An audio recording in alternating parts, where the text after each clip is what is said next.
El número de Reynolds está definido por tres variables. La primera de ellas es la velocidad del fluido. Es decir, a medida que el fluido aumenta su velocidad, el número se convierte en mayor. El diámetro también, el diámetro se define como el diámetro hidráulico de la tubería. En realidad no es el diámetro, sino es la relación que existe entre el área y el perímetro.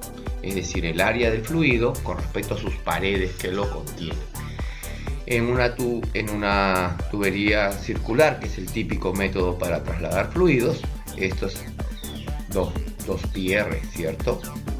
Este es pi r cuadrado sobre 2 pi r. Entonces se elimina pi, ¿no? Y ustedes pueden saber que pi r cuadrado sobre 2 pi r va a darnos una variable solo dependiente del diámetro, ¿no? Porque se van todos los componentes. Entonces en realidad el diámetro hidráulico es diferente que el diámetro.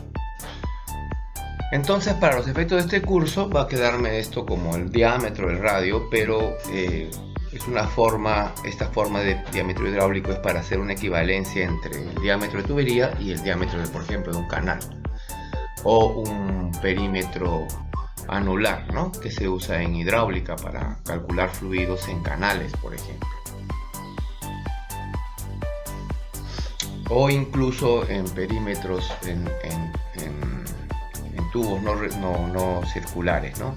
Entonces es un método para poder hacer la equivalencia entre canales y tubos no circulares con tubos circulares. Pero para efectos de tubos circulares, que es lo que le compete a sistemas contra incendio, esto en realidad termina siendo el diámetro o el radio.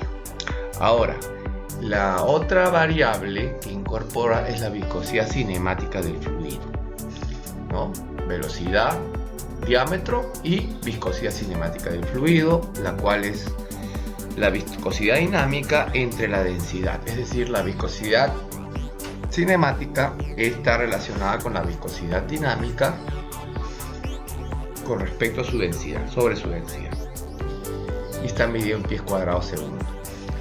Este número de Reynolds es un factor, no tiene esa dimensional, ¿no? Si ustedes multiplican velocidad en pies por segundo por diámetro en pies, queda pies cuadrados segundo, y abajo en el denominador queda pies cuadrados segundo, se eliminan y me queda un factor. ¿Qué me dice este factor?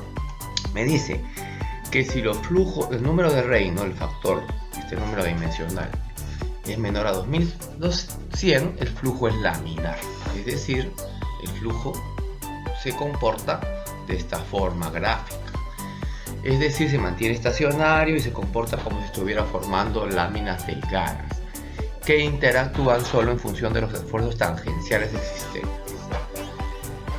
Y si el número es mayor a 3000, el flujo es turbulento, se mueve de forma desordenada, con oscilaciones variables, aleatorio, no estacionario, y se mueve en forma tridimensional, es decir, las partículas del líquido comienzan a viajar en 3 dimensiones, ¿no? Se pueden ir al eje X, Y, Z, se van moviendo tal cual se ve en el gráfico, ¿no? Se mueven de una forma muy aleatoria, difícil de predecir.